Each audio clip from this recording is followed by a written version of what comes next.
Então, pessoal, a Vanessa teve o nosso maior desafio do congresso. Eu confesso que eu cheguei a pensar em colocar o tema dela como tema do congresso, mas aí a gente conversou e achou que seria pouco inclusivo fazer isso, né? A gente não é assim.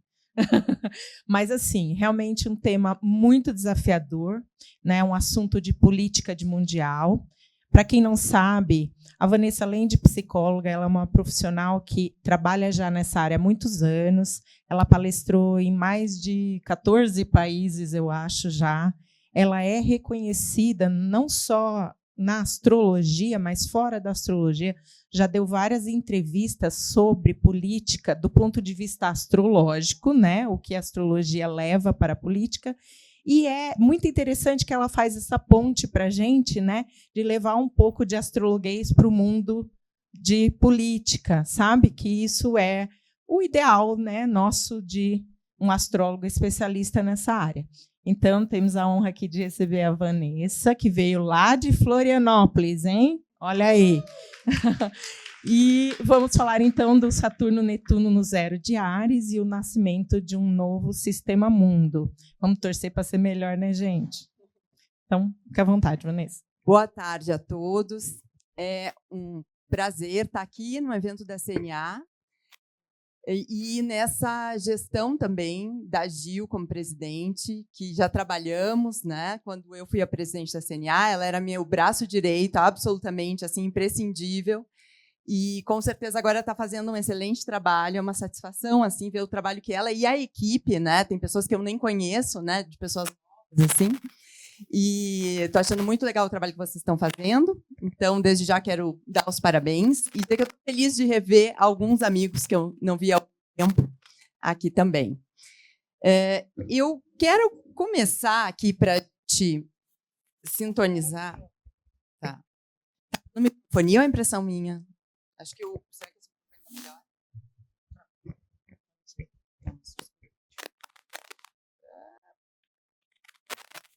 Eu estou querendo colocar aqui um trechinho de... Esse aqui está melhor. Um trechinho de uma música para a gente sintonizar. É um trechinho breve. Vamos falar de um tema bem desafiante, no sentido do grande desafio que temos na humanidade nesse momento, no mundo, mas que é também, né, como todo tempo interessante, é perigoso, mas também é inspirador e muito interessante esse período. Deixa eu só... Opa, aqui.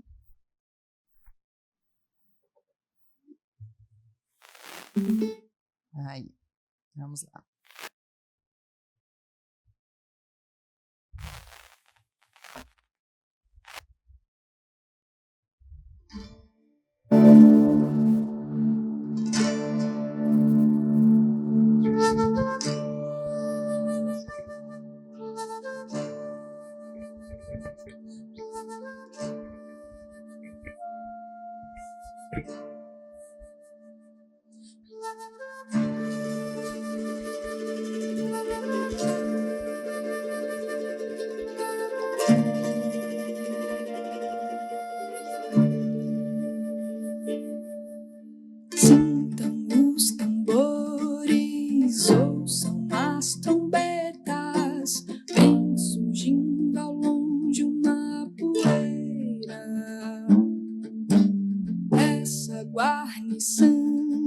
Da paz é mensageira, passo firme, forte, reluz a bandeira.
Então,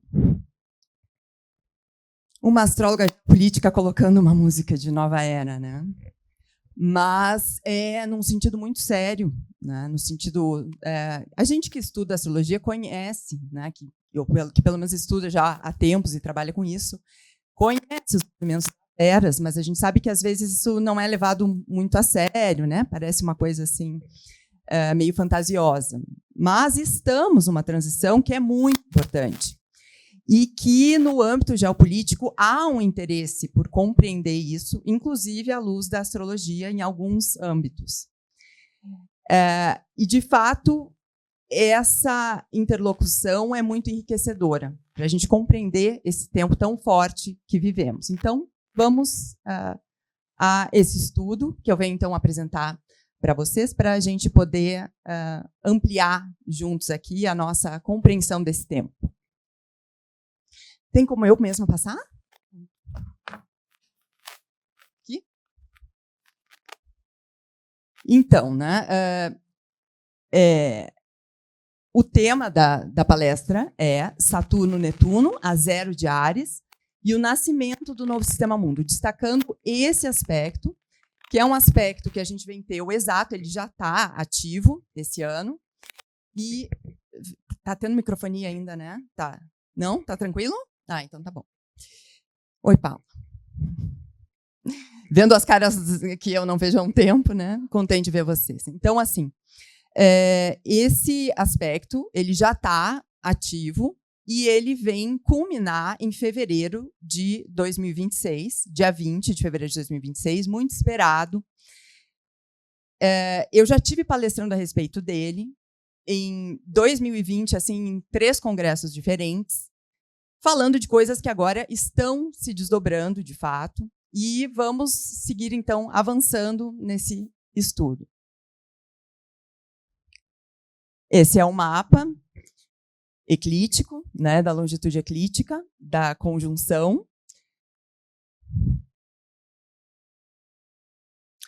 E por que ela é tão especial, essa conjunção? Uma conjunção que acontece a cada 36 anos. No entanto, neste grau, 0 de Áries, isso é muito peculiar. Esse é o grau do ponto vernal, é o primeiro grau do zodíaco, é o grau que simboliza o nascimento, o início de tudo. Então, nesse exato grau, é algo que me chamou muito a atenção há alguns anos, e eu fui investigar, e investiguei 10.200 anos, fui muitos anos para trás, muitos anos para frente, e o que a gente encontra, pessoal, não é assim muito comum, né? Chegar nesse grau. Lá em 4.341 a.C., teve uma conjunção de Saturno e Netuno nesse grau. E depois de 5.000 anos, a gente está em 2026, 5.000 não tem. Então, é algo peculiar, né? Algo interessante da gente examinar. E ele vem num contexto da década da mudança do sistema mundo. Quem assistiu minha palestra do Sinácio de 2020 pode lembrar de algumas coisas que a gente falou lá. Essa década ela abriu com o ano 2020, sabemos que a contagem, né, pode ser 2021, mas aqui eu estou contando esse processo que se dá nesses anos 2020, dessa mudança do sistema mundo, que começa com o fim. No início do ano de 2020, tivemos o fim com o estélio em Capricórnio. Depois, a grande mutação, muitíssimo esperada, de Júpiter e Saturno em Aquário, que foi também uma grande conjunção no sentido astronômico, por ser uma conjunção não só de longitude eclíptica, mas de latitude eclíptica também, então intensificada, marcando o início em 0 de Aquário, marcando esse início também.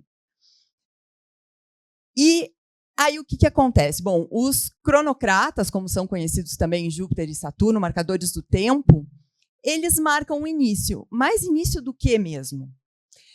E aí vem, então, com Netuno, a concepção e o nascimento. 2022, tivemos Júpiter conjuntando Netuno em Peixes, a concepção. 2026, teremos, então, com Saturno conjuntando Netuno a 0 de Áries, o nascimento.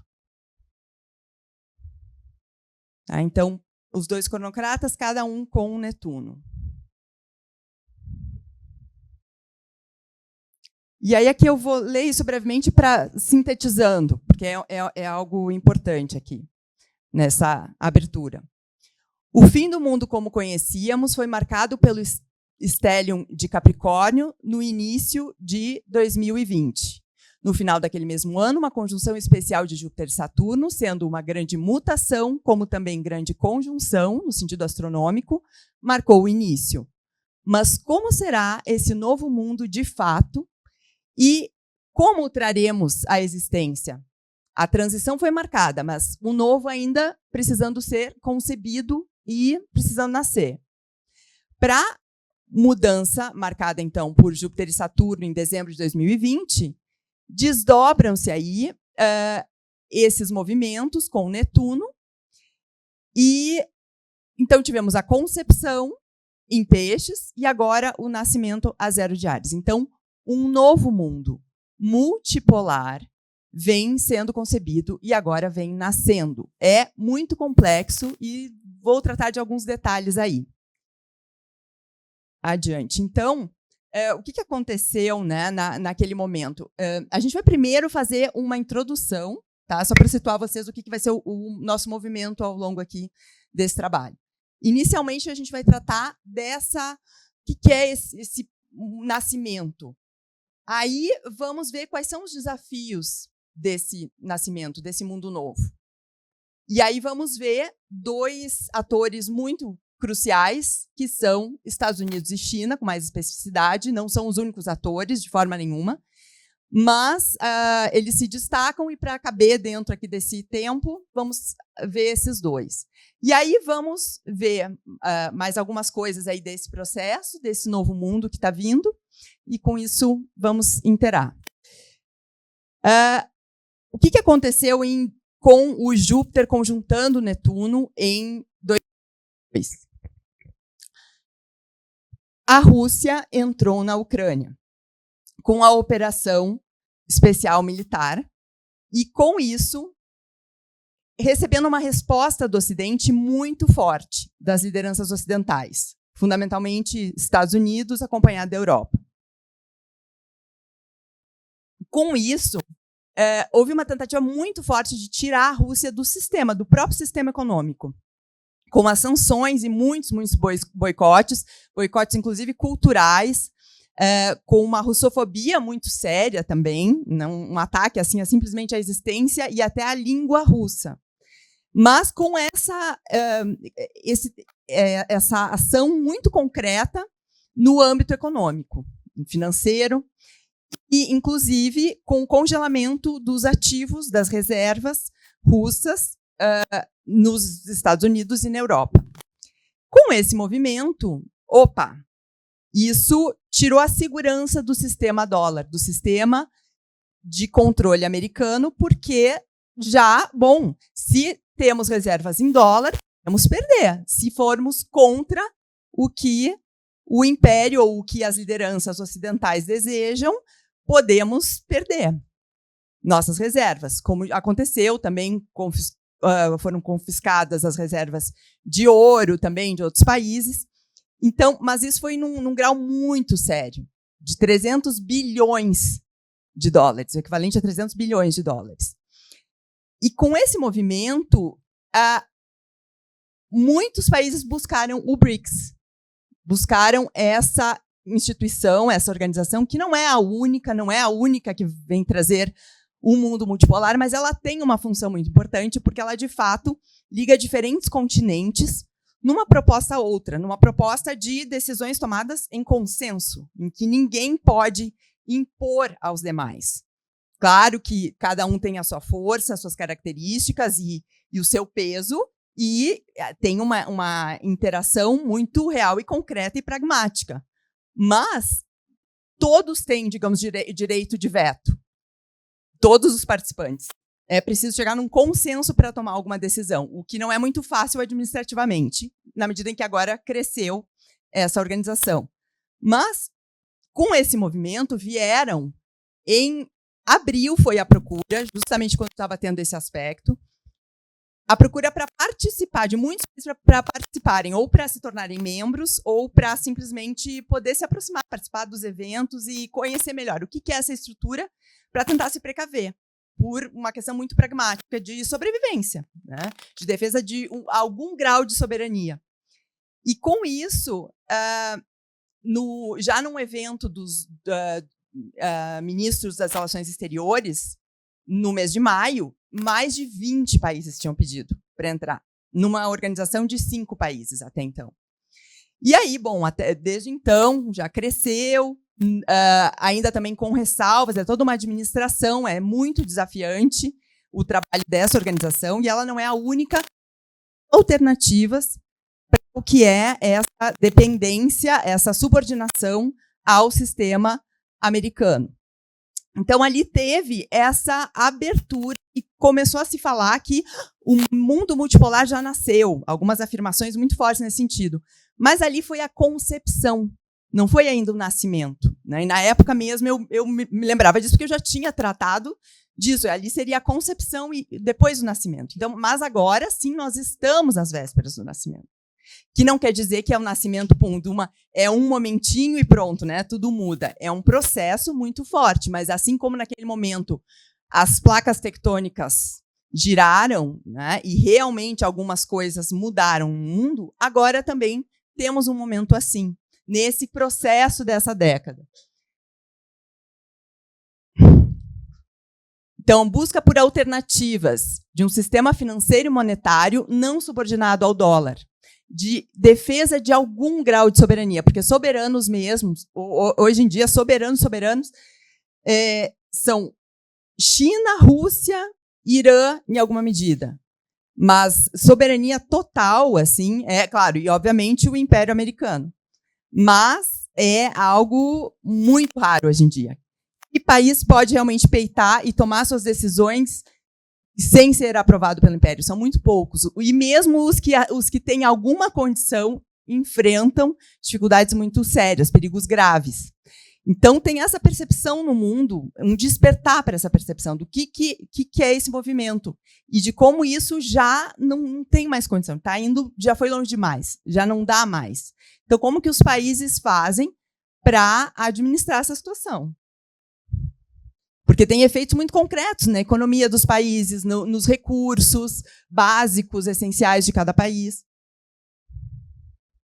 E aí várias tentativas, todo um processo que está se dando pela ação dos americanos. Isso não foi uma busca sequer dos BRICS, que na verdade são muito mais conservadores. Se não incomodasse eles, se deixasse eles ter esse básico de soberania, eles nem estariam buscando essa alternativa. Estava todo mundo muito confortável no sistema dólar, desde que a coisa não fosse ficando num grau mais sério, como que eu vou mostrar aí na sequência.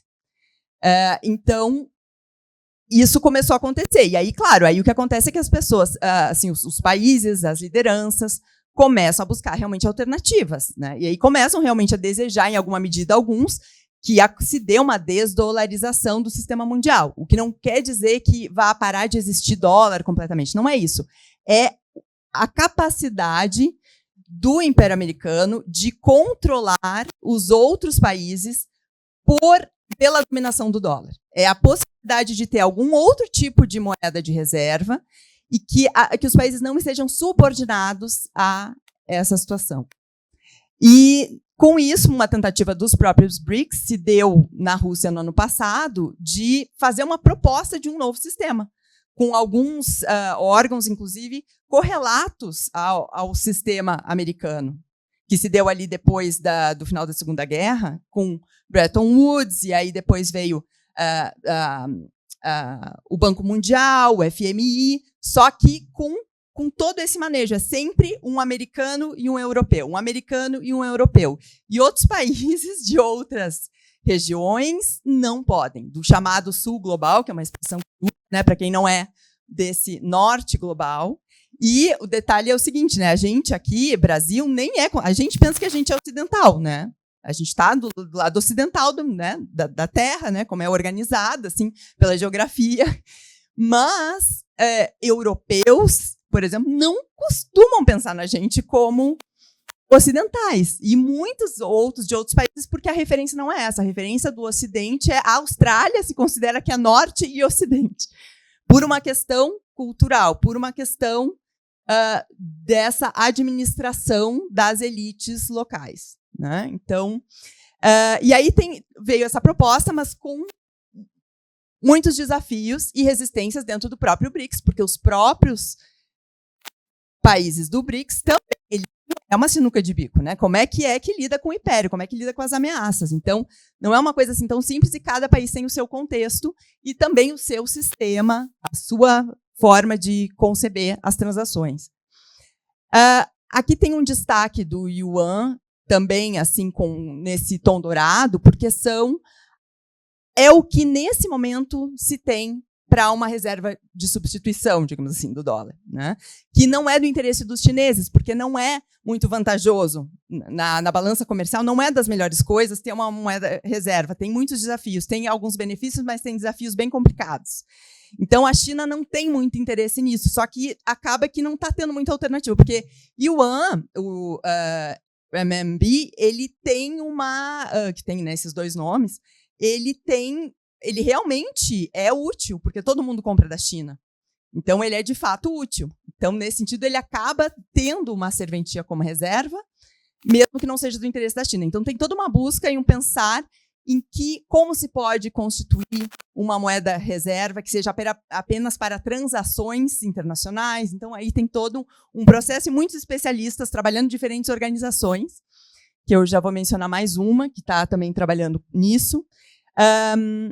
Então, são essas duas, no momento, essas duas possibilidades. E o ouro cresceu muitíssimo, né? A aquisição de ouro por parte dos países muito, muito, muito. Ampliou nesses anos, nessa década, de uma maneira estonteante.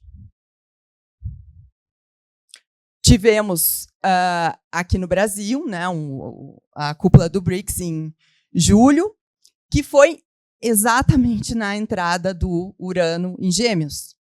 E aí, essa questão, assim, não foi super conservadora, não se seguiu o projeto que foi apresentado na Rússia, não se deu continuidade. Ele até está tendo uma certa continuidade entre os grupos de especialistas estudando as possibilidades. Então, as reuniões de especialistas seguem trabalhando para ver o que é possível, mas não teve já assim, uma adoção de algumas daquelas propostas de uma maneira mais contundente, oficial, contundente. Se segue falando, examinando, porque é complexo, mas veio... O que surgiu ali foi essa questão do meio de pagamento, de um sistema de pagamento para poder se libertar do caminho do SWIFT, que é para fazer as transações internacionais, né? É o que tem, que é o meio ocidental. Então, e isso está avançando porque a China já tem ligado a alguns países da Ásia e Oriente Médio, que já funciona, já está ativo. Então, tem algumas coisas que estão nesse processo, né? E aí o que acontece é que, nesses fóruns de especialistas, aí sim teve esse avanço com algumas considerações, nesse sentido do Urano em Gêmeos, das transações comerciais serem mais ágeis e também dar essa liberdade de movimento que não esteja submetida aos mandatos dos americanos e dos europeus. Uma outra organização bem importante que teve nesse mês também uma cúpula, que se deu na Rússia, e que troca, né, assim como o BRICS também acontece nos diferentes países, que é a Organização de Cooperação de Xangai, também conhecida como SCO, que é, então, uma organização de cooperação de países da Eurásia, que também o Irã também entrou um par de anos atrás. Então, tem alguns países que participam, mas na região ali da Ásia, da Eurásia. E que são um pouco mais pragmáticos, um pouco mais, às vezes, efetivos do que o BRICS, porque o BRICS é mais complexo. são mais diferenças, a relação com o império é diferente, os que estão na mesma região acabam tendo algumas semelhanças que facilitam um pouco assim, partir para esse pragmatismo. Tem uma experiência comum de alguns tipos de desafio, e aí o próprio diálogo ali se dá de uma maneira, às vezes, mais pragmática. E eles também, como no BRICS não avançou o processo do banco, existe o banco, o New Development Bank, né, o Banco de Desenvolvimento do BRICS, ele funciona, mas tem quem desejaria que ele funcionasse melhor. Eu conheço um especialista que teve nas origens desse banco e que ele gostaria que já estivesse bem mais avançado o processo, né? Então, porque tem essas complexidades no BRICS que é algo bem netuniano, é uma coisa que está para além, não é uma coisa, se juntaram pragmaticamente, mas a missão que tem o BRICS é para além, é uma coisa pisciana, é uma coisa que é para além deles, é o movimento do cardume para além dos peixinhos. É para abrir essa percepção do que pode ser um mundo multipolar. O que é isso? Mais de um polo de poder. Não é que todos vão ser exatamente iguais, não, é muito pragmático. Existem as diferenças e cada um precisa saber se posicionar e também defender o seu, mas com uma atitude, com uma ética posta no comum, no respeito mútuo e respeitando, então, os diferentes polos de poder no mundo. E isso é também da ordem do que é a própria grande mutação em Aquário, que não é mais um tempo de uma estrela brilhar sozinha e se impor sobre os demais, é um tempo aquariano. A gente está nesse movimento, mas ao final eu vou falar um pouco daí, no sentido até da questão da era, né? Que tem, de fato, esse tom aquariano que vem crescendo. Então, com muitos desafios ainda. É um momento muito sério. Mas que é isso. Quem sintoniza e cresce nesse momento é quem considera que há muitas estrelinhas no céu. É um céu de estrelas, né? Então, esse é o movimento agora. Então, não vai adiantar, nem China, com todo o tamanho enorme que tem, não é ser China um império como foi o Império Anglo-Americano. Não é essa a pegada agora. Não é como se prospera hoje em dia. Então, a pegada é do céu aquariano. Então, eles também estão com essa proposta já oficializado e enfatizado nesse mês de um banco da Organização de Xangai. Existe também a União Euroasiática, que aí assim é mais ainda bem focado ali na Eurásia, alguns dos mesmos países, mas não todos da Organização de Xangai. Também buscando alternativas, muito para essa questão pragmática das transações comerciais, que as pessoas precisam, né, os países precisam dar conta disso para poder dar conta da sua população, da sua realidade, da sua própria defesa e existência. E outros muitos fóruns na Ásia, né, a Eurásia acontece, tem muitos fóruns acontecendo de interação de diferentes grupos, de diferentes regiões, e esse é um deles, muito rico. Eu tive presente nessa cúpula, Rússia-África. Ela aconteceu em 2023, o próximo ela não é todos os anos, o próximo vem ser o ano que vem. E aqui, só para mostrar para vocês, eu estive, de fato, lá. E, atenção, queridos colegas astrólogos, aqui. Geopolitical Astrology, by Vanessa Guazzelli. Eu fui inscrita como astróloga geopolítica para participar deste evento. Então, legitimamente, né, é muito interessante, porque tem uma dinâmica lá muito menos burocrática. Tem uma coisa muito mais pragmática. Hoje em dia é uma coisa realmente voltada para os resultados. Então, quem? São pessoas interessantes que estão ligadas, que estão interessadas em participar? E eles são muito exigentes. Não é uma coisa, é muito sério, mas é muito pragmático. Então, não é uma coisa de ficar engessado, empurrando com a barriga, fazendo burocracia só para, sabe, dizer se passa ou se não passa. Não, é papo sério e reto. E ali com algumas colegas da África, né? Muitos países da África, muito interessante, culturalmente muito interessante de perceber, num país branco, naturalmente branco, como é a Rússia, né? E que os negros realmente à vontade, respeitados e legitimados, de uma forma que aqui no Brasil a gente sabe que em muitos eventos, às vezes, isso não acontece. né? Não é uma coisa muito complexa ainda na nossa sociedade. Então, é muito, sabe, muito legal de ver. Assim, um evento muito bonito, muito, muito interessante. E aqui a CELAC com a China, né? Então, muitos dos que puxam, assim, os dois que puxam muito esses eventos, não são os únicos, mas são Rússia e China na sua interação com as diferentes regiões do planeta.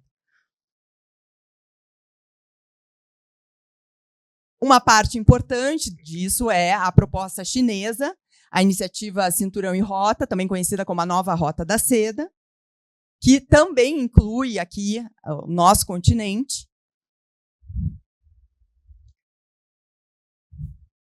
Com essa visão de que a interconectividade possa gerar uma prosperidade comum. Então, tem um sentido que aqui, com esse efeito ainda dessa carga, dessa dominação ocidental do norte, às vezes está sujeito a gente não acreditar muito, também por coisas da nossa realidade local, do que a gente ainda precisa avançar em certos processos assim de legitimação de nós mesmos. Tem, às vezes, um ceticismo muito grande de que possa existir uma ética mais decente no trato. E, na Ásia, isso está presente por uma questão que eu acho que assim, é uma questão de sabedoria, de vivência, porque são muitos anos de história registrados. Então, tem assim, uma noção de que prejudicar o outro, que para eu ter vantagem, se eu precisar prejudicar o outro, isso depois vai ter efeitos mais na frente. Então, eu dei curso no Irã, por exemplo, dei em vários lugares bem do Ocidente, né, palestrei nos Estados Unidos, na Europa, acessei também esse mundo, mas também esse mundo de outras perspectivas, no trabalho mesmo. E a própria negociação de um curso de astrologia no Irã, eu vi essa mentalidade do ganha-ganha num nível muito fino, sabe, entre estranhos, porque claro, quando a gente de repente já conhece mais alguém, né, já tem mais uma negociação entre pessoas que ainda não se conheciam tanto, e ver essa decência, dessa ética, dessa noção de que assim, eu ganho se o outro também estiver ganhando, e aí eu vou estar fazendo um bom negócio, que isso realmente vai ser bom para mim. Então, eu experienciei isso de uma maneira que me marcou, a forma da atitude inicial deles. Então, esse grande barco multipolar está a navegar. No entanto, em tempos de Netuno em Áries, há guerra marítima. Tem essa dimensão de risco de guerra ligada ao mar, né? Um dos âmbitos ser o âmbito marítimo. Então, as rotas marítimas, né, como a gente viu ali, então as rotas de comércio, o boicote no caso, Estados Unidos tem papers, né, tem relatórios de seus think tanks, de órgãos do governo e think tanks, né, as suas instituições, né, de estudo para a aplicação de políticas, chamados think tanks, que trazem isso muito explicitamente. Eu vou, inclusive, mostrar um aqui com uma imagem para vocês do próprio, de uma busca, de um plano de bloqueio marítimo à China, para prejudicar a China realmente. Então, de como fazer isso. Então, tem toda a questão da mobilidade marítima, assim, as ameaças à frota sombra. Então, aí começou aquilo, mas se a Rússia está se escapando das sanções e está, mesmo assim, vendendo petróleo para tal país levando de barco, então nós temos que barrar esse barco, né, esse navio. Então, nós temos que barrar. Então, como assim, né? Aí não tem direito de vender para um outro país? Que autorização o Império Americano tem para fazer isso? Não deixar que dois países supostamente soberanos façam a sua negociação direta dentro das leis internacionais. Por que não? Então, o investimento agora em navios e submarinos, quem tem maior mobilidade hoje em dia continua sendo os Estados Unidos, sem dúvida. Eles ainda têm, porque eles têm anos, né, de algo muito estruturado, uma logística muito estruturada de como poder mover armas, pessoal, para todos os lugares do mundo, praticamente. E quase todos. O que os outros países não têm. A China, o forte dela não é avançar nos âmbitos dos outros, assim, pelo mar. Não tem isso. Mas eles têm a maior frota, hoje em dia, a China. Porque tem essa questão do comércio e porque, como esses relatórios já vêm sendo publicados, eles não são bobos e estão sabendo que esse ataque incrementa, né, com o tempo. Então, eles precisam saber se defender. A Rússia tem uma frota imensa de quebradores de gelo para a região norte ali e para o Ártico, e também submarinos de propulsão nuclear e também capazes de carregar ogivas nucleares, como uma forma de se precaver mesmo à distância do Império Americano, que ameaça, de fato, verbalmente, né, o ataque à Rússia.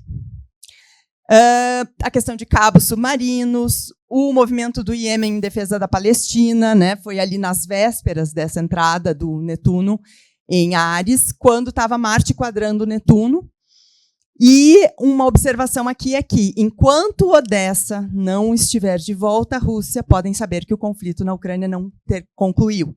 Não porque os russos querem porque querem, não é isso. É porque é preciso ter um ponto ali de segurança, ter uma margem de segurança para se defender do que é o movimento dos europeus contra a Rússia. E o ponto do porto de Odessa, aquela região ali de Odessa, é de onde os lançamentos são feitos para a Crimeia, de bombardeio à Crimeia. Então, eles acabam afetando a realidade na Rússia de uma maneira que não dá, né? Que não vai ter como isso continuar. Então, podem saber que isso vai chegar, não porque eles estão querendo, não é os planos, eles estão tentando, porque é uma trabalheira. Ter que dar conta administrativamente de todo um território novo, mas tem uma questão histórica. Essa cidade ela foi criada por Catarina Grande, imperatriz russa, e na verdade, é muito russa, tanto que tem muitos russos lá que estão esperando o momento em que venha a Rússia a resgatar, salvar do que está sendo a realidade lá com as forças armadas ucranianas, das quais eu já vou falar. Aqui, uma observação, então, de astrocartografia, fazendo aqui uma ligação com a palestra anterior da Carol.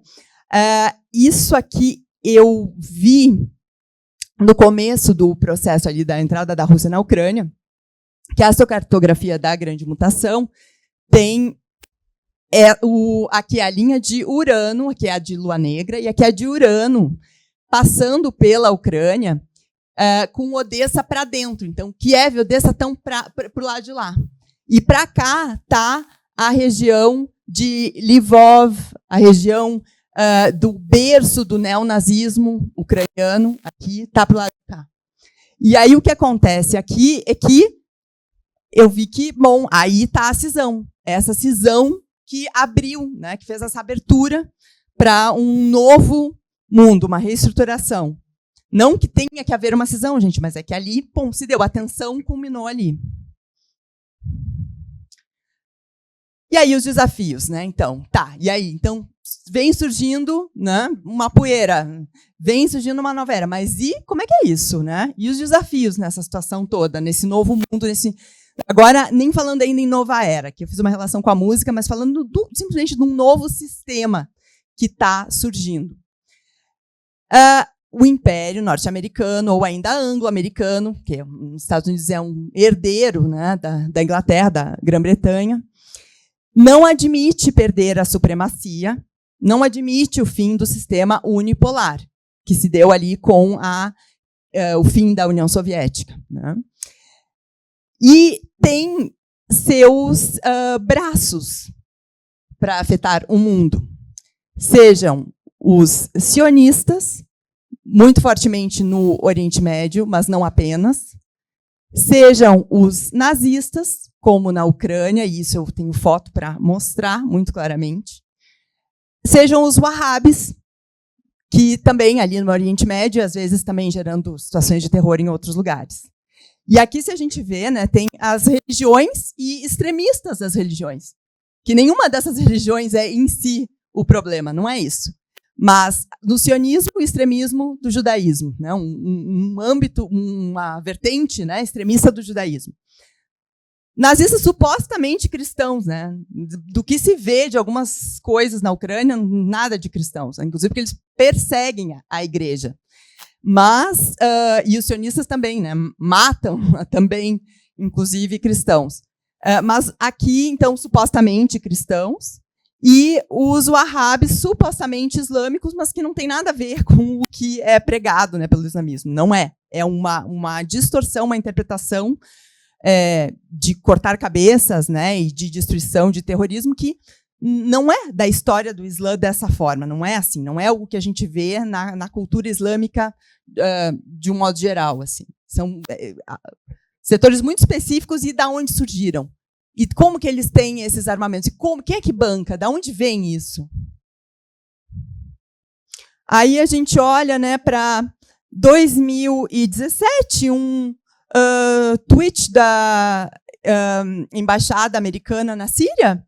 E olha só, nós, vou fazer a tradução aqui, nós seguimos comprometidos de trazer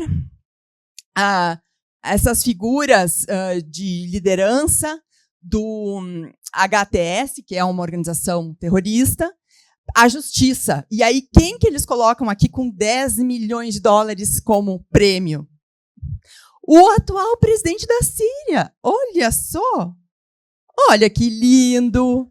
Posando para foto na Casa Branca, recebido com todas as honras, porque agora ele está ajeitadinho, repaginado.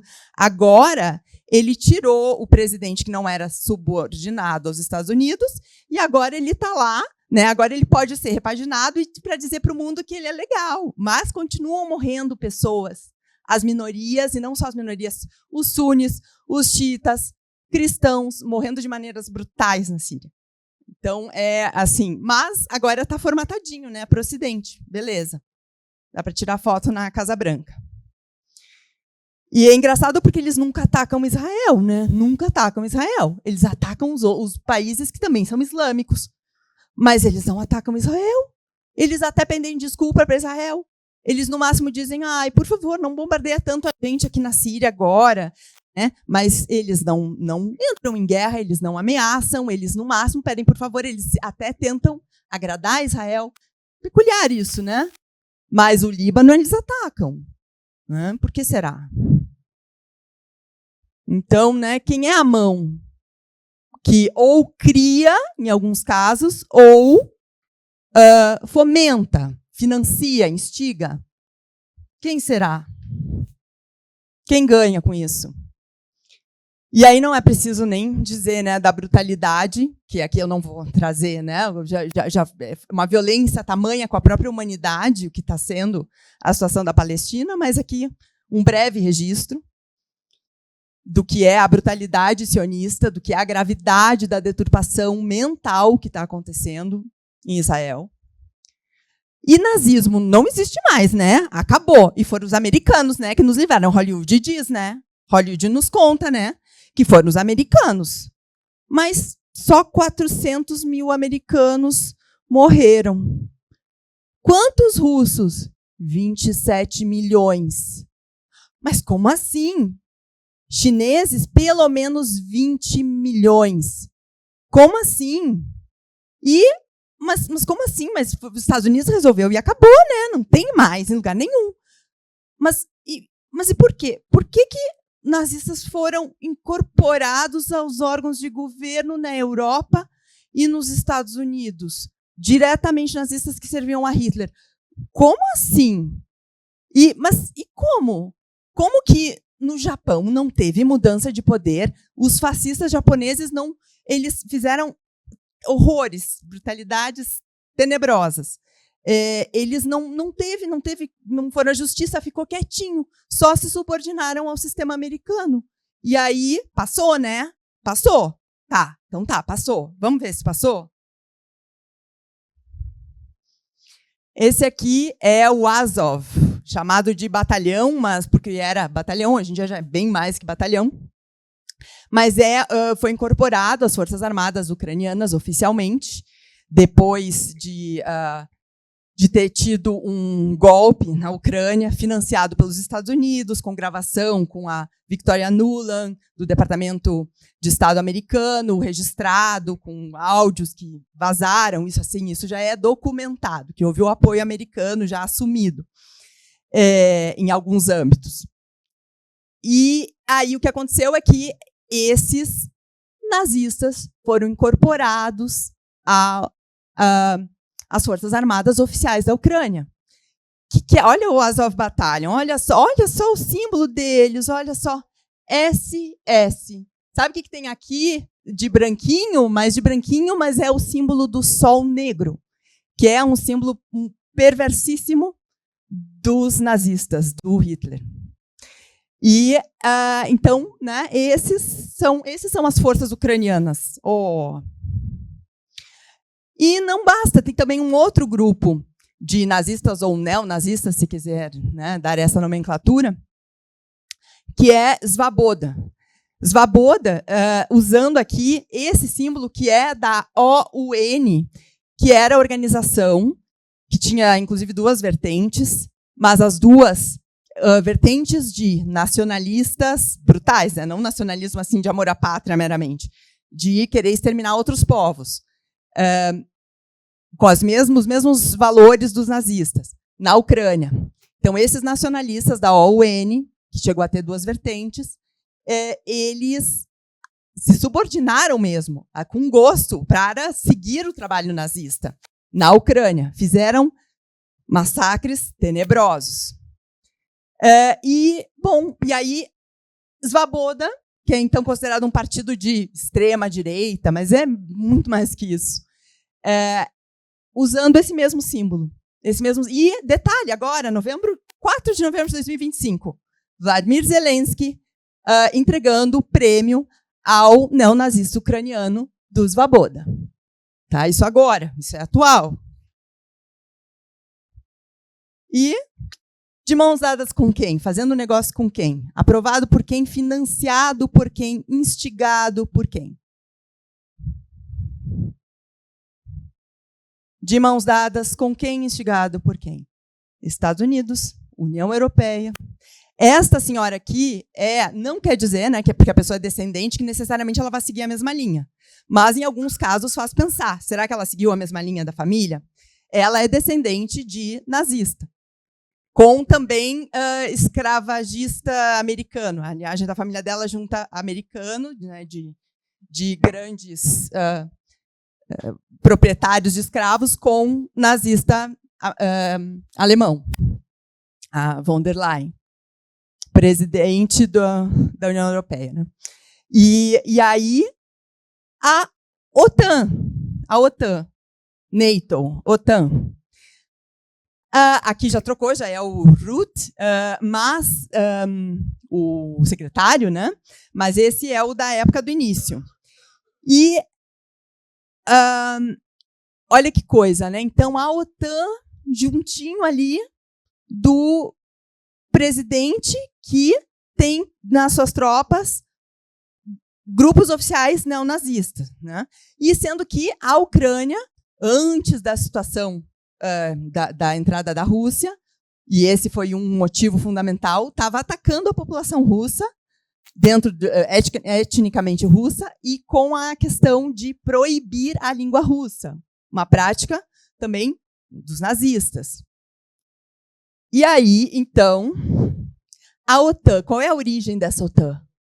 Qual é a origem? A fundação da Organização do Tratado Norte-Atlântico se deu após a Segunda Guerra, em 1949, por uma iniciativa americana, com o presidente Truman, e que botou todos a andar na linha, não tinha muita escolha. É assim, aqui, lideranças europeias e do mundo ocidental, Canadá incluído, é o seguinte, vamos formar a nossa aliança aqui. Para quê? Palavras do próprio Lord Ismay, o primeiro secretário da OTAN, em inglês. Ele disse, para quê? Para que foi formada? Para manter os russos fora, os americanos dentro e os alemães abaixados, down, né? Abaixadinhos. Que é isso? Né? Pode ser interpretado de mais de uma maneira. Mas olha que coisa, quem é que foi que, na verdade, venceu os nazistas, que fez assim um movimento mais contundente, que foi chegar em Berlim e vencer e realmente acabar com o nazismo alemão, né? Acabar pelo menos assim, o que estava acontecendo ali, desarmar, né, a cena. Os russos, os soviéticos, foram eles. E quem era perseguido pelos nazistas não eram só os judeus, 6 milhões de judeus morreram. De russos, de soviéticos, foram 30 milhões, quase. 27, dependendo da estimativa, até eu estou falando assim um valor conservador, 27 milhões. Então, o que é que tinha isso no próprio Mein Kampf, no livro do Hitler? Isso estava claro. Que a intenção de destruir a Rússia, de tomar o espaço e os recursos da Rússia, isso já era lá na década de 20, a intenção do Hitler. E ir contra os comunistas. Isso era, de fato, isso estava na programação. E também os gitanos, né, os ciganos, né, e qualquer pessoa que fosse meio estranha, né, tivesse alguma deformidade, que fosse fora do esquadro do que eles consideravam que eram as pessoas respeitáveis. E aí, mais um detalhe. Opa, o que eu fiz aqui? Onde é que eu... Aí. Então, tem um detalhe, né, dessa questão dos alemães abaixados, né, que é assim, abaixados pode ser só tipo, manter eles sob controle. Será que é sob controle ou será que também não é escondidinho?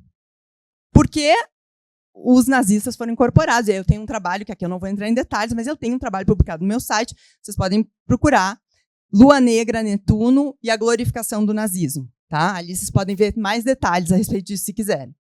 Mas, de fato, incorporadíssimos os nazistas na sociedade alemã ocidental.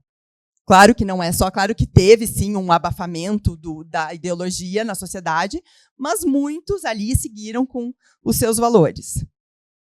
E aqui, para mostrar isso bem gritantemente, o que vem sendo a votação na ONU dessa resolução que foi proposta pela Rússia em 2004, de combater a glorificação do nazismo, neonazismo e outras práticas contemporâneas de racismo e tal. Então, essa resolução, olha o que é a votação. Olha o que é a votação. Em favor, 114. Contra. Então, assim, a gente dizer que nazismo não é legal e não está autorizado a ser promovido na sociedade, tá? Então, a gente dizer que não, alerta, alerta, nazismo não. Isso tem 52 países que são contra, hoje em dia, porque eles eram saindo à luz devagarinho. E depois da entrada da Rússia na Ucrânia, eles se assumiram mais. Na verdade, nas vésperas, eles já estavam se assumindo mais. E aí, então, que países são esses? Europa, Estados Unidos e a Ucrânia incluída. Que se abstiveram, que, né, pelo menos a gente disseram, não quero me meter nessa história, né, não vou... 12. E aí eu tenho também um estudo, nesse mesmo trabalho que eu mencionei, eu tenho de todas as resoluções, todos os anos, desde 2004. Vocês podem ver, é interessantíssimo ver quem votou o que ao longo do tempo. Né? Então, aí estão. Com ainda uma intenção dessa aliança, dessa organização do Atlântico Norte, que é a OTAN, aventurando-se também no Pacífico. Eles já têm um escritório no Japão e tem todo um movimento de atiçar a guerra no Pacífico. Para quê? A guerra com a China. Por quê? Porque a China é o país que, com quase 1,5 bilhão de pessoas, tem um outro sistema. Tem um outro sistema. Não está tratando de impor o seu sistema para ninguém. Não é disso que se trata, esse momento nosso. Mas tem um outro sistema, que não é subordinado a esse sistema da dominação europeia e americana. E aí, o que acontece é que eles têm planejado a guerra contra a China. Recentemente, a primeira-ministra japonesa, então, né, japoneses estão super de boa, né, já não querem mais militarismo, não mais. Né? E se a gente observa o que, de uns anos para cá, a Alemanha e o Japão começaram a fazer de investimento de novo no militarismo. E aí também não vou entrar nos detalhes, mas isso foi uma coisa assim, a cada ano, como a Alemanha foi se envolvendo com o movimento armado da Ucrânia. Que ela começou como que não, mas entrou. E Japão agora também ameaçando de atacar a China se a China fizer algum movimento de apropriação do que é, de fato, China. Taiwan, isso é registrado internacionalmente, é China. E não tem um plano da China invadir Taiwan, mas tem esse movimento aí de querer inventar uma desculpa para entrar em guerra com a China. Alguns, para quem quiser investigar isso mais a fundo e ver isso, assim, tem muitos papers, né, muitos relatórios, mas aqui são alguns bem interessantes para ver essas temáticas. Qual o caminho à Pérsia, no sentido do Irã, do que está sendo feito mesmo, do que está sendo o processo com o Irã atualmente, que vem se desdobrar com mais força ali em fevereiro e março do ano que vem, em alguma medida vem ter desdobramentos. Não vou entrar nos detalhes agora por uma questão de tempo. Esticando ou sobrecarregando a Rússia, overextending Russia, da RAND Corporation. Bloqueio marítimo contra a China, do Naval College Review. E os Estados Unidos precisam de um plano de guerra global para a China, ou seja, gerar uma guerra no globo para desmanchar a China. É uma guerra no globo, não é uma coisa de pegar uma região ou outra. Por isso que é importante esse despertar geral, né? Não é no sentido de entrar numa angústia, não é isso. É a questão de ver como é que está a nossa compreensão do que está acontecendo. A gente está nutrindo o quê? Qual é a sintonia? Com o que é quando a gente é só uma manada que está ali, ou assustada, ou cegamente, né? Nutrindo o quê? Ou a gente está se tornando mais lúcido para uma vibração, inclusive, mais lúcida nesse movimento. Né? Mais lúcida. Aqui, como eu disse para vocês, que é mostrar uma imagem. Aqui está um, né, desses, para vocês verem. Isso existe, tá? Tá na internet, podem botar e procurar. Os Estados Unidos precisam de um plano de guerra para a China. Uma guerra global. Imperialismo é a fase final do capitalismo. E aqui é um ponto que às vezes assusta, às vezes incomoda, porque tem muita... justamente por esse manejo das mentalidades, das distorções e do cinismo que tem na mentalidade que é imposta por esse ocidente nórdico, tem um não acreditar que é possível uma coisa mais decente. Então, assim, não, vamos seguir assim com esse movimento, só que está cada vez mais precário, né? Tem muita coisa interessante, porque sim, a gente está num momento que é interessante, avanços tecnológicos, é um momento que agora é despertar, o Netuno entrando em Áries, ele é acorda meu anjo, né? No Peixes era assim, dava para dormir, né? Dorme, Alice. Agora não. Agora é um acordar e algumas dessas coisas vocês vão ver que vai começar a vir mais à tona, não vai ficar mais tão em bastidores. Já não é tanto como era e cada vez mais. Então, assim, esse despertar, esse acorda, Alice, agora é hora de acordar, né? Sinta o cheiro do café. E olha só que coisa, né? Estados Unidos, né? Que coisa complexa, né? Que é isso. Porque olha o que é essa nova gestão, né? Essa nova administração. Aqui a inauguração, né, do Trump na presidência. E olha ali os bilionários, né? Ali, com as suas cadeiras cativas, né? E 13 bilionários na equipe dos assessores executivos, assim.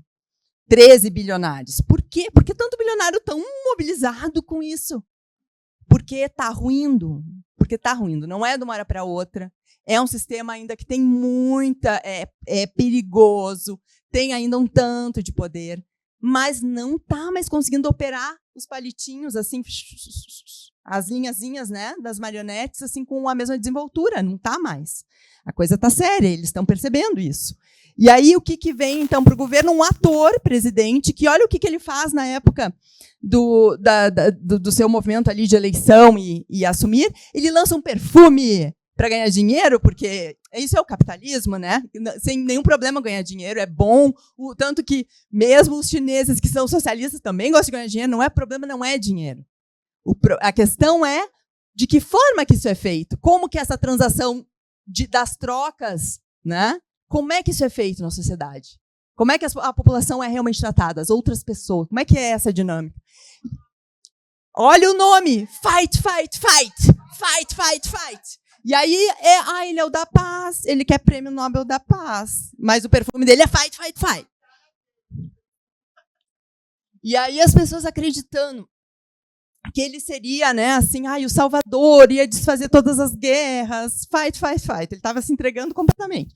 Fez Bitcoin com a mulher para ganhar dinheiro, uns Bitcoin, né, umas criptomoedas. Que vão ganhar com essas criptomoedas? Mas venderam um monte, fizeram milhões. E ele e a Melania, na época, pelo fervor dele assumir a presidência de novo. E aí, olha o que eles fizeram com o Departamento de Defesa, que era o Departamento de Defesa, eles mudaram para Departamento de Guerra, oficialmente. Então, o secretário não é mais de defesa, é oficialmente, assumidamente, de guerra, secretário de guerra. E isso tá... Por quê? Porque já é tipo assim, tem horas que eles botam a carinha, né, de bom moço, e tem a hora que bate o desespero que eles vão para a jugular, né? Vão para a jugular. Desesperadamente até. E lembrando que a gente está nessa década também, um dos aspectos importantíssimos desse processo é o retorno de Plutão dos Estados Unidos, que aconteceu quando a Rússia entrou na Ucrânia, naquela mesma semana, uns dias antes.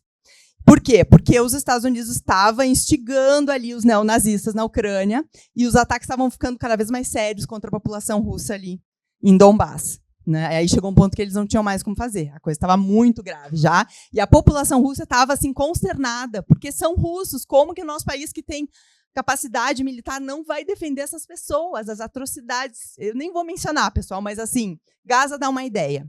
Né? Nazismo dá uma ideia. Né? Então, é coisa muito, muito séria lá. Tá? E aí, então, isso foi na época do retorno. Esse retorno, ele foi, eu considero ele valendo até o fim da entrada do Plutão para Aquário, né? Todo esse finalzinho ali de Capricórnio, a reverberação dele. Mas tem mais um detalhe, se a gente for daí para olhar um pouquinho mais longe, na progressão, o Plutão americano está a 29 graus de Capricórnio e vai ficar até 2050, que é quando ele realmente cruza para o grau da grande mutação, que é 0 de Aquário. Então, os Estados Unidos em si vão demorar aí algumas décadas para entrar nesse novo tempo. Tá? E não, né, não é tudo de uma hora, mas assim, tem uma peleja muito séria para acontecer dentro. É uma purgação que não basta só o retorno de Plutão de trânsito, precisa do progredido, digamos assim. E aí, aqui, a observar que trânsito, março do ano que vem, é um momento forte ali, fevereiro, março, que a gente tem essa conjunção importantíssima que estamos falando, e temos também alguns outros aspectos que vão somando e dando algumas pistas. Então, lua negra no grau do ascendente americano, que eu considero 8 de Sagitário, depois de um bom tempo de investigação. Independente, se não quiser considerar esse ascendente, porque tem algumas pessoas que consideram outro, eu vejo muita pertinência nesse, mas mesmo se não considerar, é um momento que a lua negra está fazendo a quadratura dos nodos lunares. Isso é sempre, aí lembrando da palestra da Gisele, kármico. Tá? Então é uma coisa muito forte. Quando a lua negra com os nodos tem aspectos fortes, assim, é quando dá uma sacudida kármica geral, é no coletivo isso. Mas no caso aqui ainda pega o ascendente dos Estados Unidos. E, enfim, tem mais alguns detalhes aqui, mas vamos deixar assim mais sucinto. Inevitavelmente, importante de mencionar, Júpiter, progredido americano, ficou direto em final de julho, tá, desse ano. O que é isso? E eu falava disso lá, quando alguns dos meus amigos analistas geopolíticos, né, de renome internacional, estavam assim, muito acreditando que o Trump seria a salvação contra o Deep State, E eu, olha, o império vai expandir mais ainda a sua fome, né? Vai soltar a franga, assim. E é o que está acontecendo, né? Já entrou, já falando em expansionismo territorial, né? Então, mas aí o que acontece? A própria bolha, tem a bolha agora da inteligência artificial, a bolha financeira, que é o próprio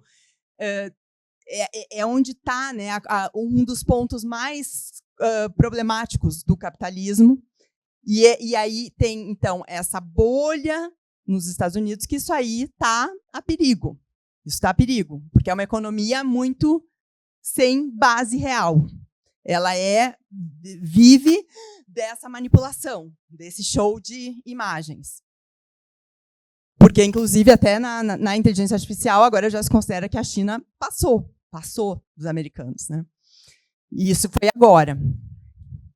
Então, aí tem aqui, né, alguns aspectos, eu não vou entrar em todos os detalhes, mas olha o fight aqui, ó.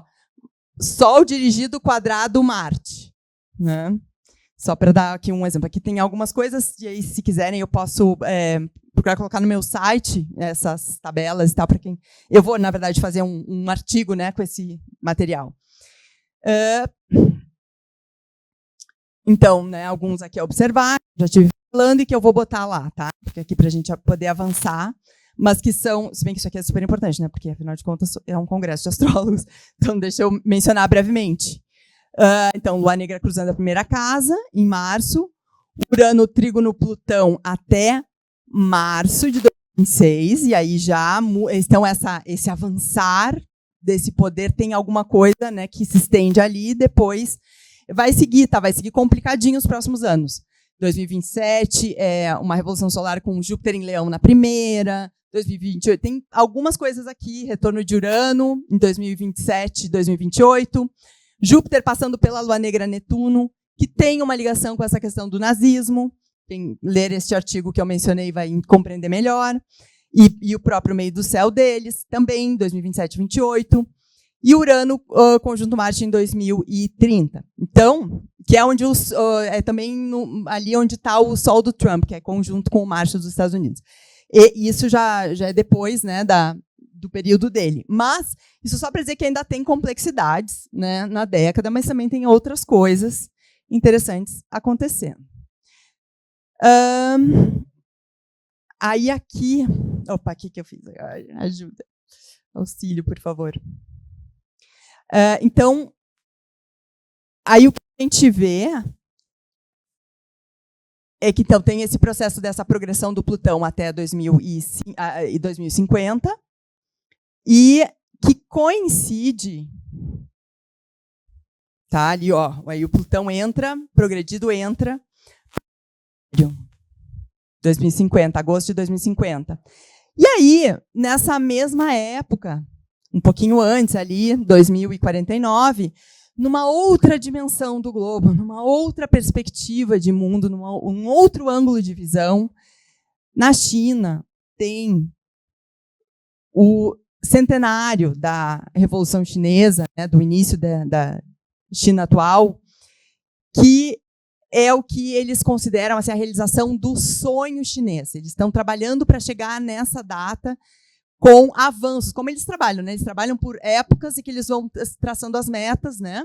Os planos de 5 anos, enfim, né? As datas, assim, como eles querem chegar lá.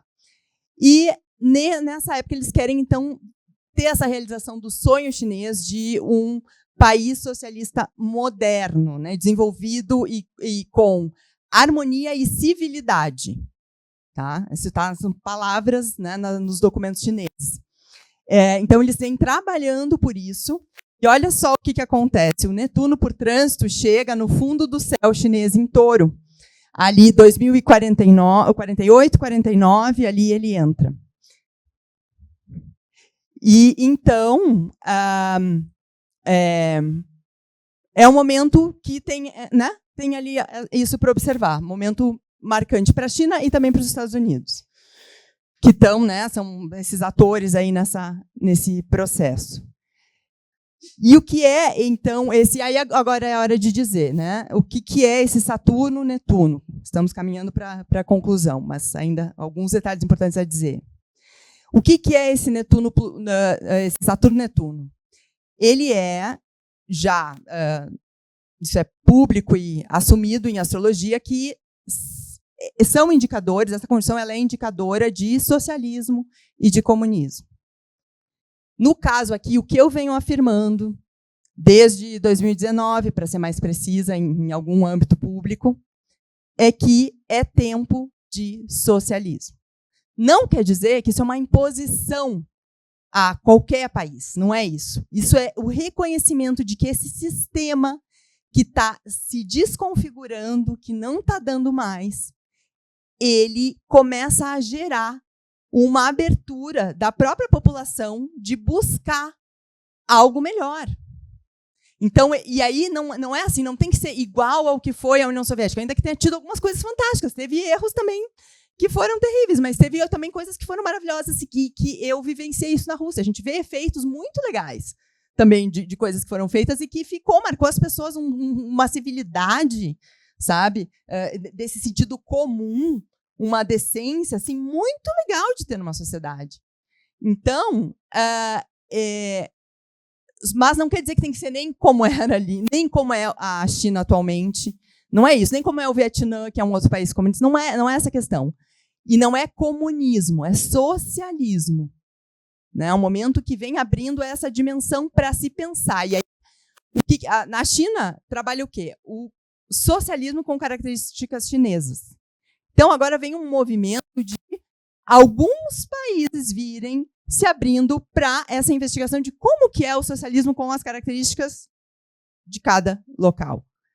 Né? De como que é conceber um sistema que seja de fato mais justo. E não por nada tem a Lua Negra em Sagitário nesse momento, que começa em dezembro agora, e fica, né, durante esse aspecto, que é a questão da mexida na ética. A mexida na ética, na questão da corrupção e da ética, mas é num nível visceral. É uma mexida forte. Isso vai solucionar tudo, não é isso. Mas assim, é um chamado que tem seus efeitos, em alguns lugares, pelo menos, ou a quem prestar atenção, né, quem se interessar por. E aí, então, tem todo esse trabalho que a China vem fazendo, que não é de oposição a ninguém, que é, de fato, um país que mostra condições. Os Estados Unidos, com toda a sua riqueza e poder, quantas pessoas estão nas ruas? Quantas pessoas vivem nas ruas? Quantos moradores, quantos viciados para conseguir suportar a vida, viciados em drogas? E aí vai na China e não tem droga, não tem drogadito, não tem mendigo. Mais de 50% da população tem casa própria. Passaram várias dificuldades. Peitaram assim, uma empreitada que não foi fácil. Mas, de fato, existe uma sociedade que viceja, que tem visão de futuro, que vê o desenvolvimento, a melhoria acontecendo na sua vida. Não quer dizer que a gente tem que querer igual, que eles não têm imperfeições. Mas assim como o sistema americano não tem imperfeições, tem, né? Alguém acha que não tem, alguém acredita tanto assim, é tão, né, cego de acreditar que não tem, né, tão tapado? Acho que não. Né? A gente aqui tem uma riqueza no Brasil de experiência para poder ver de diferentes ângulos as coisas. Então, esse é o grande movimento que nós estamos, que tem, aqui para mostrar, né, o processo, eu iria falar um pouco da questão do que é a democracia na China, que parece que é uma coisa assim, que é tudo imposto, e tem uma maneira muito mais rica de incluir as pessoas no processo social, do que parece no discurso ocidental. E aí tem uma ênfase nesse plano agora, que está sendo trabalhado, teve uma reunião importante em outubro agora, a ênfase na ética trabalhada na sociedade.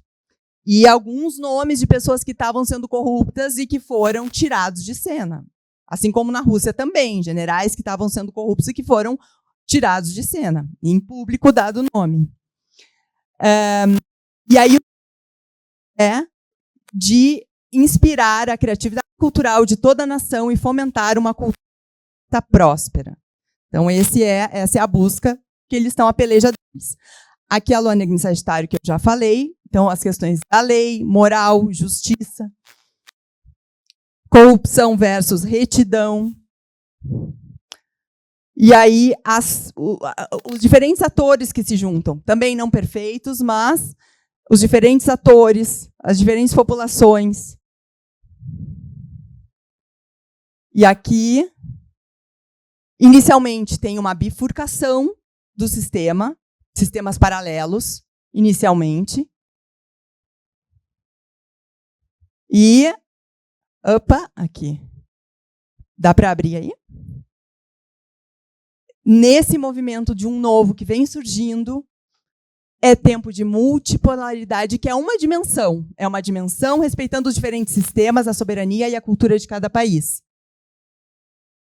E, inevitavelmente, e sem imposição de agentes externos a cada nação, é também tempo de socialismo. Novas e mais avançadas formas de socialismo, a cada contexto, suas próprias características. Aqui algumas datas a observar, em que temos alguns aspectos aí que se ligam com isso, a grande conjunção de Júpiter-Saturno, muito próxima, aí, na latitude também, em 2080, e 2169, Saturno-Netuno, um stellium em Aquário, e uma ponta de Vênus. Ali nós temos um momento de mudança de era. Então, ouçam os tambores, sintam os tambores, ouçam as trombetas. É um tempo novo e que cada um possa ter o seu alinhamento, o seu despertar para contribuir para esse momento de uma maneira interessante para todos. Grata pela atenção.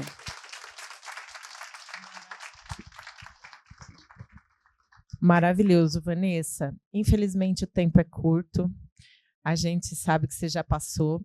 Eu vou dar um espacinho de pergunta para a Andréia, que desesperadamente me pediu aqui, mas a gente passou meia hora do nosso prazo, a gente tem coffee break, então a gente não pode ficar muito tempo por causa do coffee break, tá? Então, só vou passar para a Andréia. Eu tenho certeza que tem 1 milhão de perguntas, mas a Vanessa vai estar aí, vocês falam diretamente com ela. Quem tiver no online também pode mandar, a gente envia para ela as perguntas depois, tá bom? Bom, primeiro quero parabenizar por tu me presentear com conhecimento ligado à astrologia e geopolítica fantástico, tá? Minha pergunta é bem simples. Eu vi na tua nova Rota da Seda, e como é que tu enxerga a perspectiva do escalonamento do conflito do Trump na Venezuela? Pois é, ali tinha uma foto de Caracas. Ali tinha uma foto de Caracas, tá? Tinha de Teherã e de Caracas, né? Realmente é muita coisa, por isso que eu disse para vocês. Eu foquei em Estados Unidos e China. Tem muitos movimentos interessantes acontecendo também na Rússia, que eu poderia comentar, mas isso em um outro momento. Na Venezuela, o que eu vejo, tá? Do que eu venho estudando, eu até me surpreendi, tá? Eu fiquei assim, mas não pode ser. Mas eu, de fato, percebo que tem uma condição, sim, de se defender. Sim, não, tem essa tentativa já tem, que o Brasil não foi integrado às rotas. O Brasil não quis entrar pela pressão americana, porque o Brasil era óbvio de estar. Isso foi um choque, assim, né, internacionalmente, assim, no sul global. Mas a questão da Venezuela é uma tentativa, assim, de dominação mais ferrenha e destruição, e tornar como um Oriente Médio, né, usar o narcoterrorismo, como eles usam a questão do terrorismo, né, no Oriente Médio, para tomar os recursos, né, essas que estão a bola da vez, terras raras e N outras, né, muitos recursos nossos aqui. Mas na Venezuela eu vejo que eles têm uma condição de defesa, é uma pegada forte, mas eu vejo assim condições interessantes para a Venezuela, e de fato eles estão recebendo um apoio da Rússia, especialmente, do Irã, da China, que não é assim tão simples de pegar a Venezuela, não é um Panamá, sabe? Não é. Então, assim, eu vejo que eles têm uma chance de se defender. Agora, aqui a gente precisa despertar a mentalidade, né? Porque, infelizmente, assim, a cultura americana é ainda muito... E não é assim de não aproveitar as coisas boas, mas é o discernimento do que é esse jogo e os efeitos que tem na nossa vida concreta, né? Então, assim, que a gente pode ter uma sociedade bem melhor, melhores condições, viver melhor, com coisas de mais qualidade, sabe? Cuidando, tendo um projeto nacional nosso, né? Nosso. Então, mas para a Venezuela tem chances aí de defesa, né, que possam se defender. Muito obrigada, Vanessa. Só um detalhe, posso dizer? Só para registrar, eu, na verdade, eu cedi 15 minutos, né, no início, né, então, assim, a minha intenção não era passar tanto, mas é que eu cedi também uma parte, mas que seja útil para todos. Não, imagina, estava maravilhoso. Obrigada.